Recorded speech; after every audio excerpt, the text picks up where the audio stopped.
नमस्कार दोस्तों, स्वागत है आपका आपके अपने YouTube channel exam Guru tips and tricks में। दोस्तों ये वीडियो नंबर 7 है और आज का जो टॉपिक है सर्कुलेटरी सिस्टम, यानी कि जिसको हम बोलते हैं परिसंचरण तंत्र। लगभग 100 क्वेश्चन आज के वीडियो में हम करेंगे। हमने बोला था पूरे के पूरे टॉपिक, पूरे के पूरे क्वेश्चन जितने दिए हैं वो हम करने वाले हैं हर वीडियो में। इसीलिए आपकी भी जिम्मेदारी बनते हैं कि आप वीडियो को देखने के बाद शेयर जरूर करो, कम से कम 5 लोग। देखो जब तक आपका उत्साह रहेगा तब तक सीरीज कंटिन्यू रहेगी। इसलिए अगर जो आप चाहते हो रेगुलर वीडियो मिले तो आप शेयर करते रहो। किसको शेयर करना है? आपका टेलीग्राम ग्रुप है, आपके फ्रेंड्स दोस्त जो भी प्रिपरेशन करते हैं उनके साथ शेयर करो और कहो इस चैनल पे आओ, आपको अच्छी चीजें मिल रही है। अगर जो आपने अभी तक सब्सक्राइब नहीं किया है तो नीचे जाके चेक करो और सब्सक्राइब कर लो, ठीक है। अब यहाँ पे हम क्या बताएं, रुक्मणी पब्लिकेशन की सीरीज चल रही है और फिजिक्स की जो सीरीज है वो आज इवनिंग में नहीं तो कल मॉर्निंग में स्टार्ट हो जाएगी। ऐसा करेंगे हम 3 दिन आपका बायोलॉजी करेंगे और 3 दिन फिजिक्स करेंगे, ये कर सकते हैं। चूंकि बायोलॉजी के 7 वीडियो अपलोड हो चुकी हैं, 13 वीडियो और बननी है इसकी, ठीक है। और फिजिक्स के टोटल 30 वीडियोज में आपका पूरा कंप्लीट बुक कवर करेंगे, ठीक है। 20 वीडियो में पूरा ये बायोलॉजी कंप्लीट हो, अच्छे से रिवीजन करेंगे। और आज की जो सीरीज देख रहे हैं बहुत ही इंपॉर्टेंट है। चलिए आगे बढ़ते हैं। उससे पहले चाहेंगे अनअकैडमी प्रेजेंट यहाँ पे लूसेंट का डेली T20 टेस्ट सीरीज आप देख सकते हैं। चाहे आप एसएससी एग्जाम्स की तैयारी करो, चाहे रेलवे किसी भी एग्जाम की तैयारी कर रहे हैं, वरुण अवस्थी सर के द्वारा यहाँ पे आप डायरेक्ट टेस्ट दे सकते हो। एनरोल करने के लिए आपको डिस्क्रिप्शन में जाना होगा, एक लिंक मिलेगा, ठीक है। तो तारीख की बात करें 9 नवंबर से स्टार्ट है। 9 नवंबर से लेकर 15 नवंबर तक यहाँ पे 5 टेस्ट दे सकते हो। सेकंड वीक की बात करें 16 नवंबर से 22 नवंबर तक यहाँ पे 5 टेस्ट दे सकते हो। और थर्ड वीक की बात करें 23 से 29 नवंबर तक यहाँ पे 5 क्विज देख सकते हो। और एक बात और, इसकी एनालिसिस भी आपको कंप्लीट मिलने वाली है, तो जाइए इसको ज्वाइन करिए, लिंक आपको डिस्क्रिप्शन में मिल जाएगा। एक बात और, हमारी 3 पीडीएफ चल रही है, बहुत इंपॉर्टेंट है आपके लिए। रेलवे एग्जाम को आपके क्या बूस्ट अप कर प्रदान करेंगे, ठीक है। और मैथ के लिए आपको घबराने की जरूरत नहीं है, उसके लिए 500 क्वेश्चन की एक कंप्लीट पीडीएफ मैं लेकर आऊँगा। और अभी प्रिपेयर करना मैंने शुरू नहीं किया, उसमें लगभग 10 से 15 दिन लगेंगे और दिवाली बाद से मैं उस पर काम करना शुरू कर दूंगा। अभी आप ये 3 पीडीएफ ले सकते हैं, चाहे करंट अफेयर्स का हो, चाहे साइंस का हो, चाहे स्टैटिक जीके का हो, ठीक है। तो चलिए आइए सेशन को शुरू करते हैं। ग्रेट सेशन, अच्छा सेशन, बहुत मजा आने वाला है। टोटल 100 क्वेश्चन होंगे, अच्छे से करेंगे, एक्सप्लेन करके चलेंगे। आपकी भी जिम्मेदारी बनती है कि कॉपी पेन लेके बैठो और क्वेश्चंस को लिखते चलो, क्योंकि पीडीएफ से काम चल जाएगा लेकिन अभी के लिए, लेकिन एग्जाम टाइम में, लास्ट टाइम में आप रिवीजन कैसे करोगे? नोट्स से करोगे, ठीक है। यहां पे बात करें, पहला प्रश्न आपके सामने स्क्रीन पर है, किस अवस्था में एरिथ्रोब्लास्टिस फटेलिस रोग गर्भपात करा सकता है? अब एक बात ध्यान रखना, एरिथ्रोब्लास्टिस फटेलिस रोग क्या होता है मैं यहाँ पे बता दूं कि एक चीज पाया जाता है हमारे शरीर में, हमारे ब्लड में, ठीक। आरएच कारक, आरएच कारक की बात करें अगर जो आपसे पूछे खोज किसने की थी तो ध्यान रखना लैंड स्टीनर। यहाँ पे एक एक चीज मैं आपको बताना चाहता हूँ। लैंड स्टीनर और वीनर, ये 2 साइंटिस्ट थे। इन्होंने एक बंदर देखा, एक वीनर है, एक बंदर देखा जिसका नाम था रीसस, जिसका नाम रखा रीसस। अब इस रीसस नामक बंदर में उन्होंने देखा कि एक विशेष प्रकार का प्रोटीन पाया जाता है जिसे हम बोलते हैं RH+, जिसका नाम उन्होंने RH पॉजिटिव रखा। यानी कि अगर जो इस बंधन के अंदर ये प्रोटीन पाया जाता है विशेष प्रकार का तो ये पॉजिटिव है, नहीं पाया जाता तो निगेटिव है। और इसी बंदर के नाम पे इसका नाम रखा गया रीसस, यानी कि RH बोलते हैं, इस RH को ही रीसस बोलते हैं। और इस रीसस नामक बंदर के नाम पे ये RH रखा गया। अब जिस आदमी के अंदर RH ये पॉजिटिव पाया जाता RH उसको पॉजिटिव बोलते हैं, जिसके अंदर नहीं पाया जाता RH उसको हम निगेटिव बोलते हैं, ठीक है। और इंडिया में अगर जो हम बात करें तो 97% जो लोग हैं, 97% जो लोग हैं उनके अंदर क्या होता है? RH पॉजिटिव होता है, यानी कि RH कारक पाया जाता है। और 3% लोगों के जो ब्लड है उनमें RH निगेटिव होता है, उनमें RH नहीं पाया जाता, ठीक। अब साइंस की बात करें तो साइंस अनुमति नहीं देता कि आप अगर जो RH पॉजिटिव मेल है और RH निगेटिव आपकी महिला है कि आप शादी करो। ऐसा अगर जो आप करते हो तो आपका गर्भपात हो सकता है, यानी कि जो बच्चा होगा आपका वो मर सकता है। तो ये चीज़ें आप ध्यान रखिएगा। वैसे कभी कभी ऐसा होता है, तो अभी तो इसके एंटीटोड आ गए हैं, यानी कह सकते हैं जो निगेटिव क्या बोलते हैं उसको, वैक्सीन आ गए हैं, ठीक है। तो अगर जो आप डॉक्टर के पास जाते हो, बहुत सारे लोग जाते हैं टाइम टाइम पे चेकअप करवाते तो डॉक्टर समझदार होता है तो पहले ही चेक कर लेता कि RH पॉजिटिव है निगेटिव है, तो वो इंजेक्शन लगा के उसको खत्म कर सकता है, ठीक है। लेकिन ये थोड़ा सा देख ले के ध्यान रखिएगा। तो RH पॉजिटिव RH निगेटिव यहाँ पे अगर जो शादी करते हैं तो ये इसमें क्या होता है, गर्भपात हो सकता है। तो एरिथ्रोब्लास्टिस फिटेलिस रोग इसे बोलते हैं, ठीक है। तो कब हो सकता है, किस अवस्था में हो सकता है, जब पति RH पॉजिटिव और जो पत्नी होगी RH नेगेटिव होगी। इसको आप ध्यान रखिएगा। किसने खोज की थी, तो रीसस नामक मंकी में सर्वप्रथम लैंडस्टीनर और वीनर ने की थी, ठीक। आगे चलें। हीमोग्लोबिन में कौन सी धातु पाई जाती है, तो हीमोग्लोबिन में कौन सी धातु पाई जाती है, तो आपको पता होगा आयरन पाई जाती है। तो F इसका राइट आंसर होगा ऑप्शन नंबर C, ठीक। आगे चलें। AB रुधिर वर्ग के व्यक्ति का रुधिर दिया जा सकता है। अब आपको पता होगा दो चीजें, एक सर्वग्राही यूनिवर्सल एक्सेप्टर, एक सर्वदाता, ठीक है। ये दोनों अक्सर पूछा जाता है। सर्वदाता मतलब यूनिवर्सल डोनर, जो हर किसी को ब्लड दे सके, चाहे A ग्रुप हो, चाहे B ग्रुप हो, चाहे AB हो, चाहे O हो। तो यूनिवर्सल दाता कौन होता है, जो O ग्रुप का ब्लड ग्रुप का व्यक्ति होता है उसे यूनिवर्सल डोनर बोलते हैं। सर्वग्राही यूनिवर्सल एक्सेप्टर किसे बोलते हैं, जो AB वर्ग का व्यक्ति होता है उसे यूनिवर्सल एक्सेप्टर बोलते हैं, सर्वग्राही बोलते हैं। अब पूछा है क्वेश्चन, AB रुधिर वाला व्यक्ति किसको रुधिर दे सकता है, तो AB वाला सिर्फ AB को दे सकता है, सिर्फ AB को दे सकता है, ना A को दे सकता है, ना B को दे सकता है, सिर्फ AB को दे सकता है। लेकिन लेने की बात आएगी तो ये सबसे ले लेगा, लेकिन दे सिर्फ AB को दे सकता है। तो ऑप्शन नंबर C इसका राइट आंसर हो जाएगा, ठीक। आगे चलें।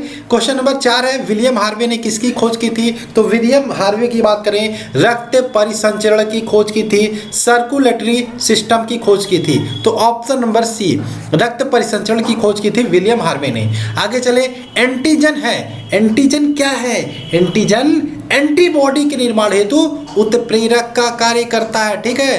तो एंटीबॉडी के निर्माण हेतु उत्प्रेरक का कार्य करता है एंटीजन, ऑप्शन नंबर C। आगे चले।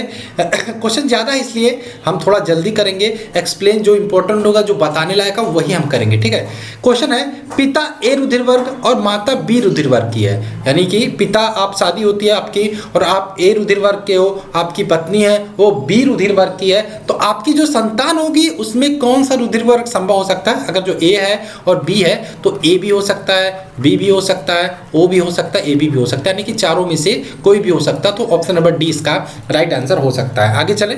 क्वेश्चन नंबर 7 की बात करें, RH कारक के खोजकर्ता, भी मैंने बताया RH मतलब क्या होता है, ये अगर जो है आपके अंदर तो पॉजिटिव, नहीं है तो निगेटिव। RH जो नाम पड़ा था एक बंदर, रीसस नामक बंदर पे पड़ा था और इसके खोजकर्ता लैंडस्टीनर और वीनर थे। तो ऑप्शन नंबर D इसका राइट आंसर हो जाएगा, लैंडस्टीनर और वीनर, ठीक, D हो जाएगा।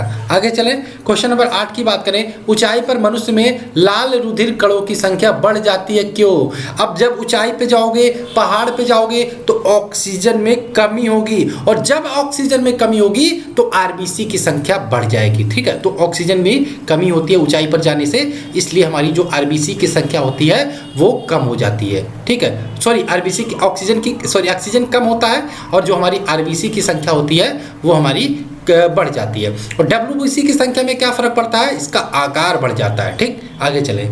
किस प्राणी में रुधिर नहीं होता किंतु श्वसन करते हैं, बहुत ही अच्छा क्वेश्चन है। रुधिर भी नहीं होता लेकिन श्वसन फिर भी करते हैं, तो इसका आंसर होगा हाइड्रा। हाइड्रा आपका ब्लड नहीं होता लेकिन ये श्वसन प्रक्रिया करते रहते कंटिन्यूअसली। आगे चलें। क्वेश्चन नंबर 10 की बात करें, निम्नलिखित में से किसकी उपस्थिति के कारण रक्त में कार्बोनिक अम्ल की सांद्रता नहीं बढ़ती, किसकी उपस्थिति के कारण। तो इसका आंसर क्या हो जाएगा, किसकी उपस्थिति के कारण रक्त में कार्बोनिक अम्ल की सांद्रता नहीं बढ़ती, तो ये हो जाएगा आपका सोडियम, ठीक है। यानी इसका राइट आंसर हो जाएगा Na, ऑप्शन नंबर A, ठीक है। आगे चलें। और यहाँ पे ये दिया कैल्शियम, ये आपका रक्त का थक्का बनाने में सहायक होता है, इसको ध्यान रखिएगा। नेक्स्ट बात करें, रुधिर में अधिकतर CO2 ले जाई जाती है। रुधिर में अधिकतर CO2, अधिकतर कार्बन डाइऑक्साइड जो ले जाई जाती है वो बाइकार्बोनेट के रूप में ले जाई जाती है। कैसे? बाइकार्बोनेट। जो लोग पढ़ चुके हैं उनको मजा आ रहा होगा क्योंकि रिवीजन अच्छे से हो रहा है। जो नहीं पढ़े हैं वो वन लाइनर करके लिख सकते हैं, बहुत फायदा होगा आपको इस सीरीज से। तो बाइकार्बोनेट के रूप में ले जाई जाती है, ठीक है। रुधिर में अधिकतर जो कार्बन डाइऑक्साइड होती है वो बाइकार्बोनेट के आयन के रूप में ले जाई जाती है। आगे चलें, क्वेश्चन नंबर 12 की बात करें। रुधिर स्कंदन के लिए आवश्यक है, क्या आवश्यक है? तो रुधिर स्कंदन के लिए, ब्लड क्लॉटिंग के लिए, रक्त का थक्का के लिए आवश्यक क्या है? कैल्शियम। अभी मैंने बताया था थोड़ी देर पहले, तो कैल्शियम यानी कि ऑप्शन नंबर सी। आगे चलें, शरीर में फास्फोरस पाया जाता है, शरीर में फास्फोरस पाया जाता है, तो दोनों पता होगा, ये तो अस्थि और दांत दोनों में आपका फास्फोरस पाया जाता है। ये तो मैंने आपका कल भी एक्सप्लेन किया था, ठीक है। तो अस्थि और दांत दोनों में ये पाया जाता है, बोन्स में भी और टीथ में भी। आगे चलें, मानव के लाल रक्त रुधिर जो होती है, आरबीसी की बात हो रही है, रेड ब्लड सेल्स की बात हो रही है, रेड ब्लड करप्सल्स की बात हो रही है। तो इसका जीवन काल होता है, इसका जो जीवन काल क्या होता है? 120 दिन होता है, 120 दिन होता है। आपका पीएच वैल्यू पूछा जाता है 7.4 होता है, ये भी ध्यान रखिएगा। तो 120 दिन होता है, ठीक, आरबीसी का जीवन काल। आगे चलें, मानव रक्त का पीएच वैल्यू देखो पूछ लिया यहाँ पे क्वेश्चन, 7.4 होता है। और यहाँ पे ये भी पता होगा आपका जो चार्ट होता है, पोटेंशियल ऑफ हाइड्रोजन बोलते हैं। 7 मतलब उदासीन, 7 से कम है यानी कि अम्लीय, और 7 से ज़्यादा है क्षारीय। तो यहाँ पे 7.4 मतलब क्षारीय होता है आपका। आगे चलें, अधिक समय तक जब किसी व्यक्ति के रक्तस्राव रुकता नहीं है तो इसका कारण निम्नलिखित में से किस एक दोष का होना होता है? अब आपका हाथ कट गया और आपका ब्लड बह ही रहा है, मतलब रुक नहीं रहा है, ऐसा होता है ना कि ब्लड जम जाता है। तो ऐसे में बिम्बाणु या थ्रोम्बोसाइट्स कारण हो सकता है। थ्रोम्बोसाइट्स यानी कि बिम्बाणु, इसका राइट आंसर होगा ऑप्शन नंबर सी। आगे चलें, रुधिर दाब का नियंत्रण करता है, रुधिर दाब का नियंत्रण कौन करता है? Adrenal gland. अब एड्रीनल ग्लैंड के बारे में मैंने और क्या बताया था? इसे लड़ो या उड़ो हार्मोन्स बोलते हैं, लड़ो या उड़ो हार्मोन्स बोलते हैं। इसे हम और क्या बोलते हैं? इसको हम बोलते हैं आपका इमरजेंसी हार्मोन्स बोलते हैं, इमरजेंसी हार्मोन्स। तो एड्रीनल इसका राइट आंसर हो जाएगा ऑप्शन नंबर ए, ठीक है। आगे चलें, क्वेश्चन नंबर 18 की बात करें। रक्त के प्लाज्मा में सबसे अधिक होता है, तो रक्त के प्लाज्मा की बात करें सबसे अधिक क्या होता है? तो रक्त के प्लाज्मा में 90% जल होता है, ठीक। तो 90% आपका जल होता है, ऑप्शन नंबर ए।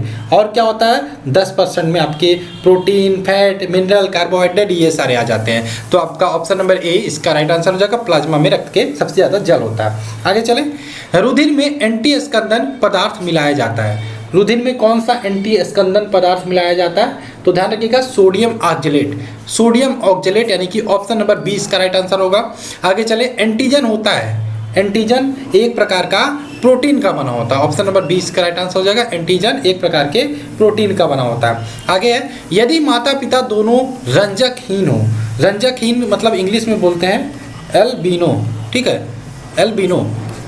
यदि माता पिता दोनों रंजकहीन हो तो उनकी संतानों पर क्या प्रभाव पड़ेगा? देखो, माता पिता दोनों रंजकहीन होंगे तो संतानें भी रंजकहीन होंगी, यानी कि ऑप्शन नंबर 20 का राइट आंसर हो सकता है, सभी संतानें रंजकहीन होंगी।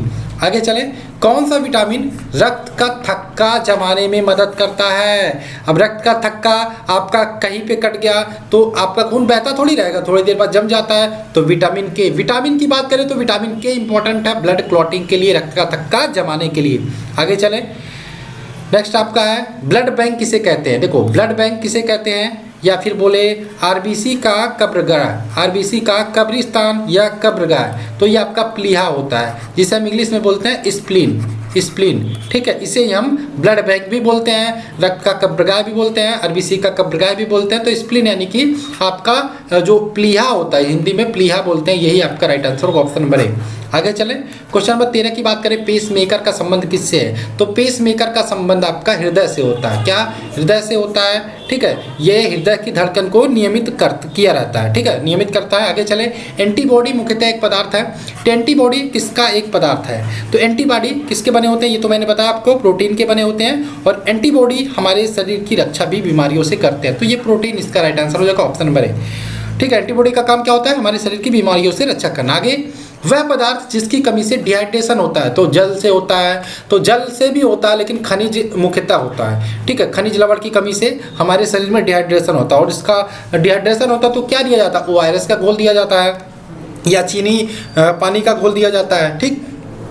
तो ये हो जाएगा, पानी तो ठीक है लेकिन इसका लवण खनिज भी इंपॉर्टेंट होता है, लवण, ठीक है। लवण इसका ऑप्शन नंबर डी इसका राइट आंसर हो जाएगा। आगे चलें। अधिक ऊंचाई पर मानव शरीर के श्वेत रक्त कणिकाएं, श्वेत मतलब WBC, ठीक है। इसमें क्या फर्क पड़ता है, तो यहाँ पे मैंने स्टार्टिंग में बता दिया था कि RBC की काउंट जो होती है, संख्या में वृद्धि होती है अगर जो आप ऊंचाई पे जा रहे हो, और WBC के आकार में वृद्धि होती है, ठीक है। तो WBC के आकार में वृद्धि होगी, आकार बड़ी हो जाएगी, ऑप्शन नंबर ए इसका राइट आंसर होगा। आगे चलें। खून में कौन सा अवयव नहीं होता, अवयव नहीं होता, तो क्या RBC होता है, हाँ कहोगे RBC तो होता है, WBC भी होता है, प्लाज्मा भी होता है। ये प्लासेंटा कहाँ से आ गया, ये नहीं होता, ये ऑप्शन नंबर सी इसका राइट आंसर होगा। नेक्स्ट बात करें, नाड़ी गति द्वारा डॉक्टर क्या ज्ञात करता है, तो नाड़ी गति की बात करें, डॉक्टर हृदय की धड़कन ज्ञात करता है, क्या करता है, हृदय की धड़कन और स्वक्त, ठीक है, ये ध्यान रखिएगा, हृदय की धड़कन ज्ञात करता है। रक्तदाब की बात हो रही, रक्तदाब की बात करें, अगर जो हम रक्तदाब यहाँ पे दिया है रक्तदाब, तो स्वस्थ मनुष्य का जो रक्तदाब होता है कितना होता है, 120/80 mmHg, ये इसकी यूनिट होती है, ठीक है। इसमें पता नहीं सिस्टोलिक और डायस्टोलिक प्रेशर होता है, इसको नापते हैं। और रक्तदाब मापा जाता है स्फिग्नोमैनोमीटर से, स्फिग्नोमैनोमीटर से ये रक्तदाब मापा जाता है। और स्फिग्नोमैनोमीटर से कौन सा रक्तदाब मापने वाले यंत्र में कौन सी क्या भरा जाता है, कौन से धातु का उपयोग किया जाता है, तो ये आपसे पूछा जाता है, तो पारे का उपयोग किया जाता है, ठीक है। यहाँ पे क्वेश्चन क्या है, नाड़ी गति द्वारा डॉक्टर क्या ज्ञात करता है, हृदय की धड़कन ज्ञात करता है, ठीक है, ऑप्शन नंबर सी। आगे चलें। मुख्य रूप से कौन सी रक्तवाहिकाएं हमारे शरीर के विभिन्न भागों से हृदय तक रक्त ले जाती हैं। अब हृदय का काम क्या होता है, ब्लड को शुद्ध करना। अब हृदय तक रक्त ले आ रही है, यानी कि अशुद्ध रक्त आएगा, ऑक्सीजन नहीं होगा, और यहाँ से जब हृदय से रक्त निकलेगा तो शुद्ध होकर निकलेगा, ठीक है। तो हमारी जो सिराएं होती हैं, सिराएं जिसे हम वेंस बोलते हैं, ये अशुद्ध रक्त लेके आती हैं, ठीक है। तो कौन सी रक्तवाहिकाएं हमारे शरीर के विभिन्न भागों से हृदय तक रक्त ले आती हैं, तो ये हृदय तक रक्त ला रही हैं, यानी कि सिराएं होंगी, ऑप्शन नंबर इसका ए राइट आंसर होगा, सिराएं, ठीक है। सिराएं।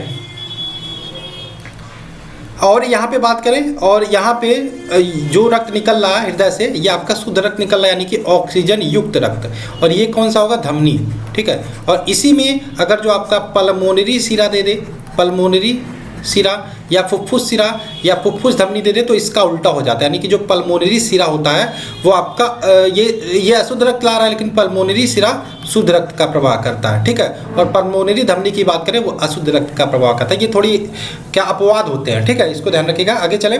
वयस्क मनुष्य में प्रति मिनट हृदय की धड़कन सामान्यतः होती है, तो ये तो सबको पता होगा, 72 बार। तो 72 ऑप्शन में नहीं है, तो आप 60 से 80 लगा सकते हो, ठीक, ऑप्शन नंबर बी। आगे चलें। 4 रक्त समुदाय ए बी बी और ओ, कौन सा रक्त समुदाय वैश्विक दाता, यानी कि जो सबको रक्त दे सकता है, तो ओ ब्लड ग्रुप वाला यूनिवर्सल डोनर या दाता कहा जाता है। आगे चलें। सर्वग्राहक, यानी कि जो यूनिवर्सल एक्सेप्टर होता है, किसे कहा जाता है, तो ए बी वाला सभी से ब्लड ले सकता है, तो ए बी को यूनिवर्सल एक्सेप्टर हम कहते हैं। आगे चलें। 34 नंबर की बात करें, एक ए बी ग्रुप वाला व्यक्ति खून किसे दे सकता है, ठीक है, ए बी ग्रुप वाला व्यक्ति की बात हो रही है, तो ए बी ग्रुप वाला जो व्यक्ति होगा वो सिर्फ ए बी वाले को खून दे सकता है, ठीक है, ए बी वाले को, ऑप्शन नंबर बी। आगे चले।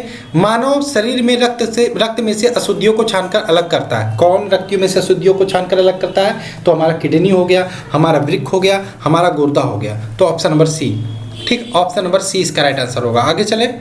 शरीर में हीमोग्लोबिन का कार्य क्या होता है, हीमोग्लोबिन का कार्य क्या होता है, तो हीमोग्लोबिन का कार्य क्या होता है शरीर में, ये बताना है। तो हीमोग्लोबिन आपको पता होगा एक आनुवांशिक पदार्थ है, ठीक है, नहीं सॉरी, ये हीमोग्लोबिन मैं क्या बोल रहा हूँ, शरीर में हीमोग्लोबिन का कार्य क्या होता है, ये पूछ रहा है कि हीमोग्लोबिन का होता है वो कार्य क्या होता है, ठीक है। यहाँ पे ऑक्सीजन का परिवहन करना, ऑप्शन नंबर ए। हीमोग्लोबिन का कार्य क्या होता है, ऑक्सीजन का परिवहन करना। मैं कंफ्यूज हो गया, सॉरी, आप लोग माफ़ कीजिएगा, हीमोग्लोबिन और हीमोफीलिया मैं हीमोफीलिया में कन्फ्यूजन हो गया। हीमोफीलिया जो होता है एक आनुवांशिक रोग होता है, ठीक है, आनुवांशिक रोग होता है। थोड़ा सा कन्फ्यूजन हो गया था, आनुवंशिक रोग होता है, ठीक है। और हीमोफीलिया में आनुवंशिक रोग है। और हीमोग्लोबिन की बात करें, इसका कार्य होता है आपका ऑक्सीजन का परिवहन करना। और हीमोग्लोबिन में एक हीम नामक रंजक पाया जाता है, जिसके कारण ही हमारा ब्लड का रंग होता है वो लाल होता है। आगे चले, क्वेश्चन नंबर 37 की बात करें, स्फिग्नोमेनोमीटर चिकित्सीय उपकरण का उपयोग किसके परीक्षण के लिए किया जाता है? अभी इसके बारे में हमने बात किया। जो स्फिग्नोमेनोमीटर होता है उसका प्रयोग रक्तचाप मापने के लिए किया जाता है, ब्लड प्रेशर मापने के लिए किया जाता है। ऑप्शन नंबर 20 का राइट आंसर होगा। आगे चले, 38 नंबर क्वेश्चन की बात करें, खून का वह महत्वपूर्ण घटक जो स्कंदन में सहायता करता है, रक्त के स्कंदन में, ब्लड क्लॉटिंग में सहायता करता है, तो ये प्लेटलेट्स हो जाएगा, ठीक है, platelets. Option number A, option number A इसका राइट आंसर होगा, प्लेटलेट्स, ठीक है। प्लेटलेट्स की बात करें, ठीक है, इंपॉर्टेंट है। इसमें सबसे ज़्यादा क्या होता है, जल होता है। और रक्त की बात कर ले तो इसका निर्माण जो होता है रेड बोन मैरो में होता है, आरबीसी का, ठीक है। आरबीसी का निर्माण रेड बोन मैरो में होता है, ठीक है। लाल अस्थि मज्जा जिसको बोलते हैं, और स्प्लीन जो होती है, प्लीहा होती है, इसको इसमें इसकी मृत्यु हो जाती है, इसे कब्रगाह भी बोलते हैं। आगे चलें, किसमें प्रतिरक्षी बनते हैं, किसमें प्रतिरक्षी बनते हैं, आपको ये बताना है।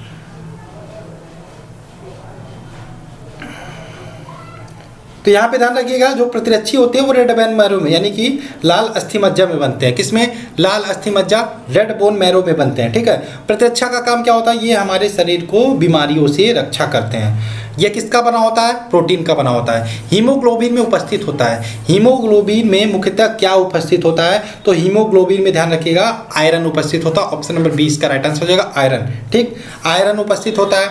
नेक्स्ट बात करें, लाल रुधिर कणिका या आरबीसी की बात हो रही है। आरबीसी किस में बनती है? तो आरबीसी अभी मैंने बताया बोन मैरो, लाल बोन मैरो यानी कि रेड बोन मैरो में बनती है। और कहाँ पे मृत्यु होती है? और स्प्लीन में होती है, प्लीहा में होती है। तो ये कहाँ पे बनती है? तो लाल अस्थि मज्जा यानी कि अस्थि मज्जा, ऑप्शन नंबर 20 का राइट आंसर होगा। नेक्स्ट बात करें, लाल रक्त का आकार कैसा होता है? तो लाल रक्त का आकार की बात हो रही तो उभयावतल होता है। कैसा होता है? उभयावतल, यानी कि ऑप्शन नंबर 20 का राइट आंसर होगा। नेक्स्ट बात करें, निम्नलिखित में से कौन सा मानव रक्त का घटक नहीं है? मानव रक्त का घटक नहीं, तो मानव रक्त की बात है, प्लाज्मा होता है, हाँ होता है, रक्त का घटक आरबीसी होता है, प्लेटलेट्स होता है, लेकिन डीएनए नहीं होता। तो ऑप्शन नंबर ए इसका राइट आंसर हो जाएगा। नेक्स्ट बात करें, मानव शरीर के भीतर खून निम्नलिखित में से किसकी उपस्थिति के कारण नहीं जमता? ध्यान रखो, शरीर के भीतर की बात हो रही है, ऐसा नहीं कि आपका कहीं कट गया तो बाहर आपका खून जम रहा है, ये नहीं। शरीर के भीतर भी तो आपके ब्लड पाया जाता है, तो अंदर भी तो जम जाना चाहिए, तो नहीं जमता। किसकी उपस्थिति के कारण? तो हिपैरिन नामक प्रोटीन पाया जाता है, इसके कारण शरीर के भीतर हमारा जो ब्लड होता है वो नहीं जमता। हिपैरिन के निर्माण की बात करें, यकृत में होता है, ठीक है। और ठीक है, फाइब्रोनोजन का ध्यान रखिएगा, फाइब्रिनोजन और हिपैरिन दोनों का निर्माण आपका यकृत पे होता है। अब फाइब्रोनोजन की बात करें, इसका क्या कार्य होता है? यह रक्त का थक्का बनाने में सहायक होता है। और हिपैरिन का होता है, हिपैरिन हमारे शरीर के अंदर रहता है और ये हमारे शरीर में रक्त को जमने नहीं देता। आगे चले, रक्त को जमाने में कौन सा प्रोटीन उपयोग में आता है? देखो प्रोटीन, कौन सा प्रोटीन उपयोग में आता है इसकी बात हो रही है, तो यहाँ पे इसका आंसर हो जाएगा फाइब्रिनोजन।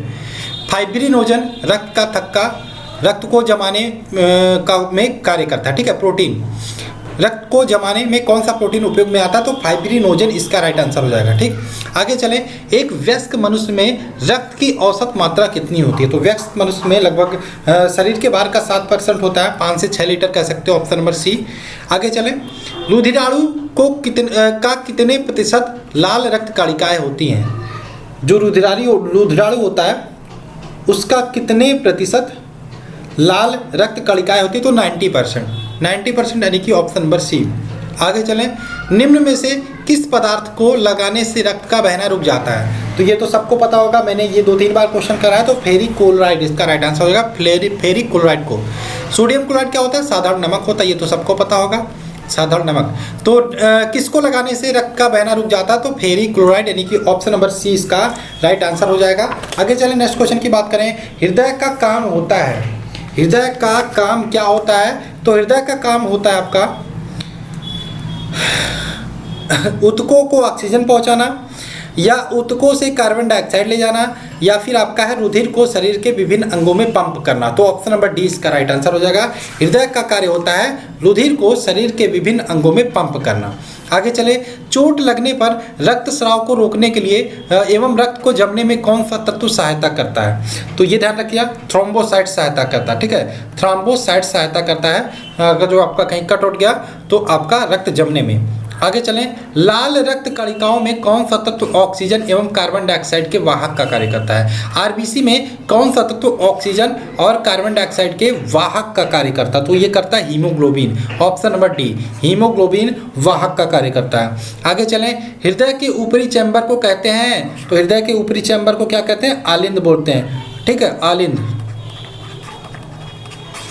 और आर्टिकल बोलते हैं इसे। ठीक है, और जो निचले चैम्बर होते हैं उसको निलय बोलते हैं। ठीक है, जिसे वेंट्रिकल बोलते हैं। मनुष्य की बात करें, हृदय का 4 कोष्ठी होता है, 4 चैम्बर्स का होता है। ठीक है, इधर वाले को हम राइट आलिंद बोलते हैं और इधर वाले को लेफ्ट आलिंद बोलते हैं। फिर नीचे वाले को उसी प्रकार से वेंट्रिकल यानी कि निलय बोलते हैं। ये 4 कोष्ठी होता है मनुष्य का हृदय। ठीक है, स्तनधारी जो होते हैं उनका 4 कोष्ठी होता है। तो ऊपरी चैम्बर को क्या कहते हैं? तो ऊपरी चैम्बर की बात हो रही है, इसको आलिंद बोलते हैं। ऑप्शन ये आलिंद है। ठीक है, आलिंद बोलते हैं, ऑप्शन नंबर बी।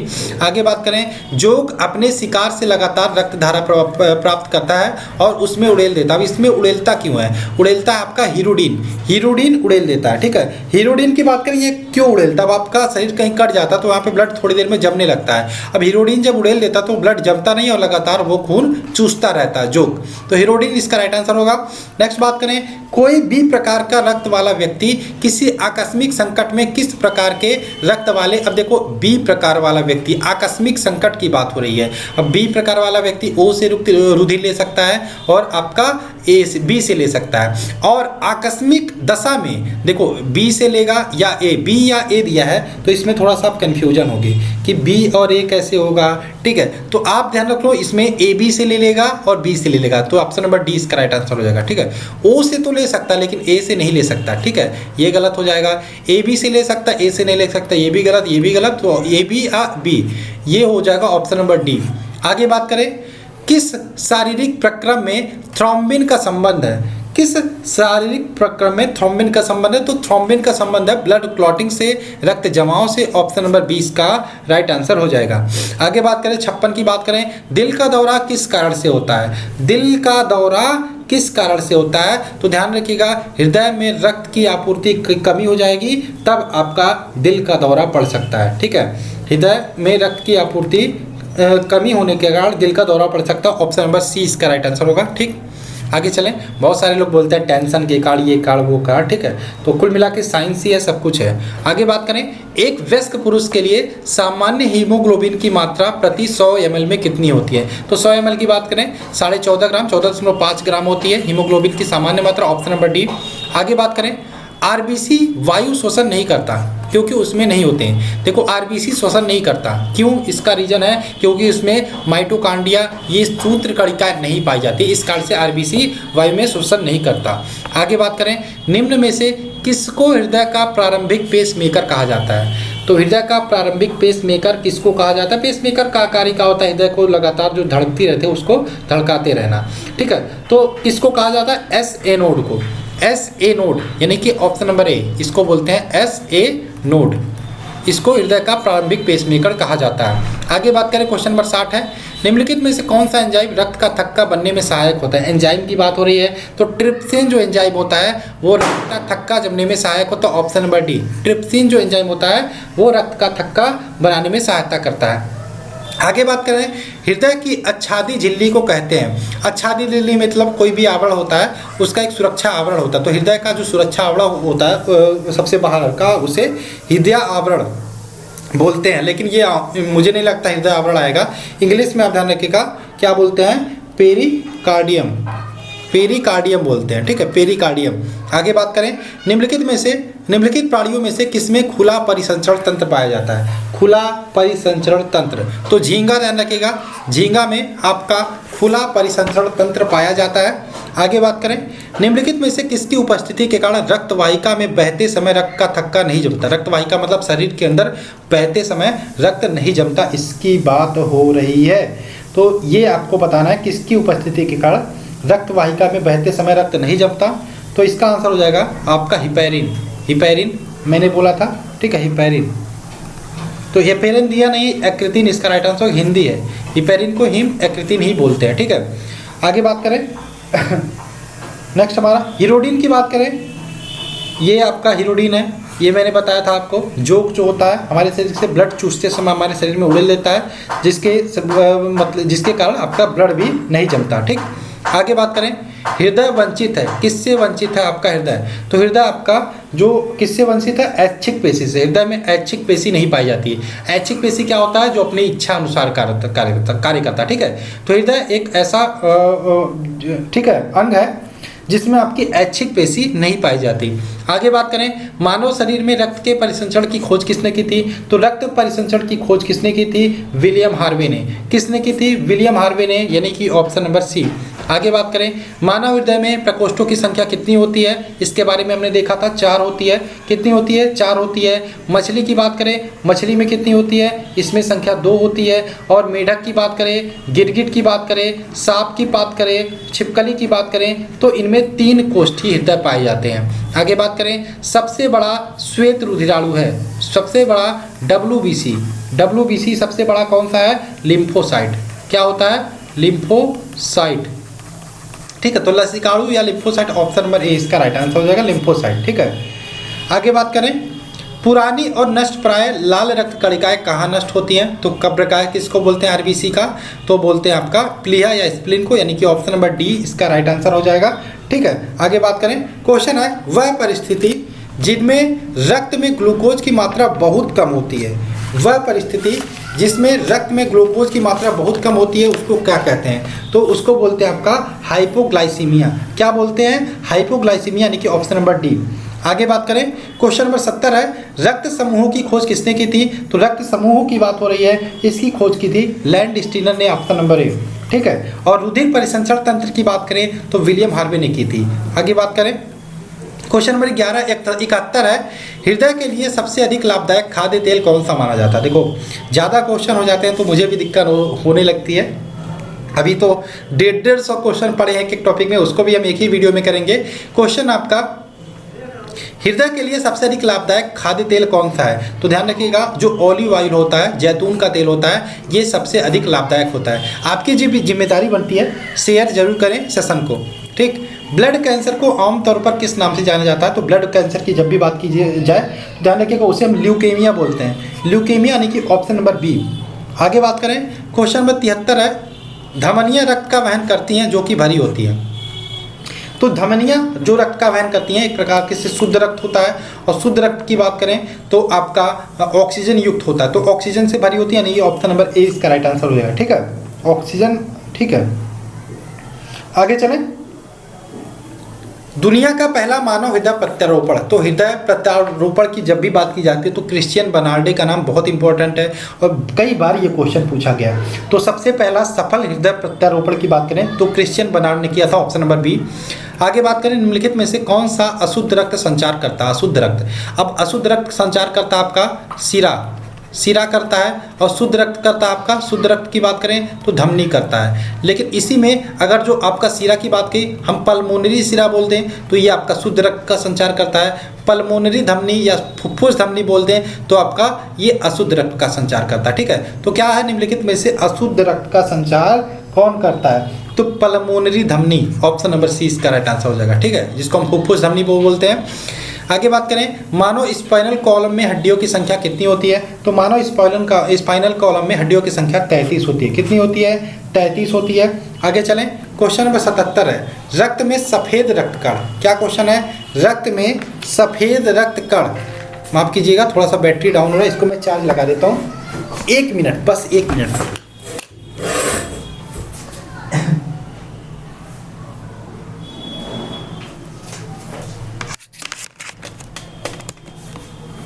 ओके अब ठीक है।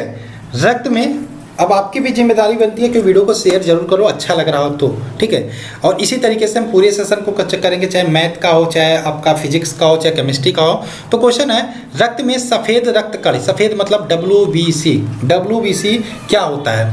प्रोटीन हीमोग्लोबिन ले जाता है, पोषक तत्वों को ले जाता है, शरीर को संक्रमण से बताता है, ऑप्शन नंबर सी। तो WBC का कार्य क्या होता है? ये शरीर को संक्रमण से बचाता है। अब WBC के निर्माण की बात करें तो ये निर्माण अस्थि मज्जा में होता है, कभी कभी लिम्फोड में हो जाता है, कभी कभी यकृत में भी हो जाता है, इसका कोई फिक्स नहीं है। ठीक, आगे चलें। क्वेश्चन नंबर 78 है, मानव रक्त प्लेटलेट्स क्या छोड़ते हैं जो रक्त के थक्का बनाने में मदद करता है? तो मानव रक्त प्लेटलेट्स होता है वो प्रोथ्रोम्बिन छोड़ते हैं। क्या? प्रोथ्रोम्बिन, जो रक्त का थक्का बनाने में मदद करता है, ऑप्शन नंबर ए। नेक्स्ट बात करें, हीमोग्लोबिन में निम्नलिखित में से कौन सी धातु मौजूद होती है? तो हीमोग्लोबिन में आयरन मौजूद होती है या लोहा मौजूद होती है। तो यहाँ पे ऑप्शन नंबर 20 का राइट आंसर है। क्वेश्चन रिपीट हो रहा है, ठीक है। और लाल रक्त कण RBC में भी आपका हीमोग्लोबिन पाया जाता है, ये आपको पता होगा। और ये मैंने बताया हीमोग्लोबिन में हिम नामक रंजक पाया जाता है, हिम नामक रंजक पाया जाता है, जिसके कारण रक्त का रंग जो होता है वो लाल होता है, ठीक। ये भी ध्यान रखिएगा। आगे बात करें, ल्यूकेमिया एक प्रकार का मानव रोग है जो कि, ल्यूकेमिया मैंने बताया कैंसर का ही एक रूप है। ल्यूकेमिया एक प्रकार का मानव रोग है जो कि सफ़ेद रक्त कोशिकाओं का कैंसर है, सफ़ेद रक्त कोशिकाओं यानी कि WBC का कैंसर है, ऑप्शन नंबर ए, ठीक। आगे बात करें, मानव शरीर की पल्स दर जांच क्यों की जाती है? तो पल्स दर की जांच क्यों की जाती है? कि दिल की फंक्शनिंग जांचने के लिए, हार्ट की फंक्शनिंग जांचने के लिए, हार्ट हमारा सही से काम कर रहा है या नहीं। तो ऑप्शन नंबर ए इसका राइट आंसर होगा। नेक्स्ट बात करें, सर्वप्रथम पेस मेकर का आविष्कार किसने किया था? तो सर्वप्रथम पेस मेकर की बात करें तो जॉन हॉप्स ने सर्वप्रथम पेस मेकर का आविष्कार किया था, ठीक है। आगे बात करें, क्वेश्चन नंबर 83 है, रक्त का कौन सा घटक भोजन, CO2 और नाइट्रोजन कचरे का परिवहन करता है? तो कौन सा घटक करता है? तो ध्यान रखिएगा हमेशा प्लाज्मा करता है। तो ऑप्शन नंबर ए इसका राइट आंसर हो जाएगा, ठीक। आगे बात करें, क्वेश्चन नंबर 84 है, रक्त में पाया जाने वाला कौन सा अंग है जो शरीर रक्त में पाया जाने वाला डॉट डॉट डॉट है, अंग नहीं है यहाँ पे, सॉरी, शरीर में ऑक्सीजन के परिवहन के लिए जिम्मेदार होता है। तो कौन ऑक्सीजन के परिवहन के लिए जिम्मेदार होता है? तो RBC होता है, ठीक है, RBC होता है। तो यहाँ पे RBC हो जाएगा ना, RBC यानी कि लाल रक्त कणिका है, ठीक है, ऑप्शन नंबर सी इसका राइट आंसर हो जाएगा। नेक्स्ट बात करें, रक्त का वह भाग जिसमें 92% जल होता है और शेष 8% प्रोटीन खनिज, ये तो हमने डिस्कस किया था ना कि प्लेटलेट्स में सर्वाधिक क्या होता है? जल होता है। तो प्लेटलेट्स इसका राइट आंसर हो जाएगा, जिसे हम, सॉरी प्लेटलेट्स नहीं, प्लाज्मा, प्लेटलेट्स मैं कंफ्यूज हो रहा हूँ, ठीक है, प्लाज्मा इसका राइट आंसर होगा, ठीक है। प्लाज्मा की बात करें, इसमें सर्वाधिक क्या होता है? जल होता है, 92% लगभग जल होता है, शेष 8% में आपका प्रोटीन भी होता है, खनिज भी होता है, हार्मोन्स भी होता है, ठीक। आगे बात करें, मछलियों के हृदय होते हैं। तो मछलियों के हृदय की बात इसी वीडियो में मैंने की थी, 2 कोष्ठी होते हैं। मछलियों के हृदय कैसे होते हैं? 2 कोष्ठी होते हैं। जो स्तनधारी होते हैं उनके कितने होते हैं? 4 कोष्ठी होता है। मनुष्य का कितना होता है? 4 कोष्ठी होता है। केचुआ का जो हृदय होता है वो कैसा होता है? उसमें 4 जोड़ी हृदय पाए जाते हैं, ध्यान रखिएगा। आगे बात करें, क्वेश्चन नंबर 87 है, निम्नलिखित वर्गों में से किस वर्ग के प्राणी गर्म रक्त वाले होते हैं? तो पक्षी वर्ग के जो प्राणी होते हैं जो गर्म वर्ग के होते हैं, ठीक है, ये नियत तापी भी होते हैं। पक्षी वर्ग के जो प्राणी होते हैं ये नियत तापी भी होते हैं और गर्म रुधिर भी होते हैं। आगे बात करें, 4 कोष्ठी हृदय युक्त गर्म रक्त वाले प्राणी हैं। तो जो स्तनधारी वर्ग के होते हैं वो 4 कोष्ठी होते हैं और गर्म रक्त वाले भी होते हैं, ठीक है, स्तनधारी वर्ग। आगे चलें, तो स्तनधारी यानी कि ऑप्शन नंबर डी। नेक्स्ट है, मानव रक्त में सबसे बड़ी कणिकाएँ होती हैं। तो मानव रक्त में सबसे बड़ी कणिकाएँ क्या होती हैं? श्वेत कणिकाएँ या WBC, ऑप्शन नंबर डी इसका राइट आंसर, श्वेत कणिकाएँ। आगे बात करें, आरच कारक का नाम निम्नलिखित में से किसका एक प्रकार है? तो यहाँ पे मैंने पहले क्वेश्चन में डिस्कस किया था कि आरच जो आया था एक रीसस नामक मंकी से आया था, बंदर से आया था। तो ऑप्शन नंबर सी इसका राइट आंसर हो जाएगा। तो आशा है आपको ये सेशन अच्छा लगा होगा। टोटल 90 क्वेश्चन हमने किए और इसी प्रकार से 20 वीडियो में पूरे सेशन को हम कवर करेंगे। एंजॉय करते रहिए, पढ़ते रहिए। अच्छा लगा हो लाइक कर देना, शेयर करना मत भूलना। चलिए मिलते हैं नेक्स्ट वीडियो में। जय हिंद दोस्तों, जय भारत।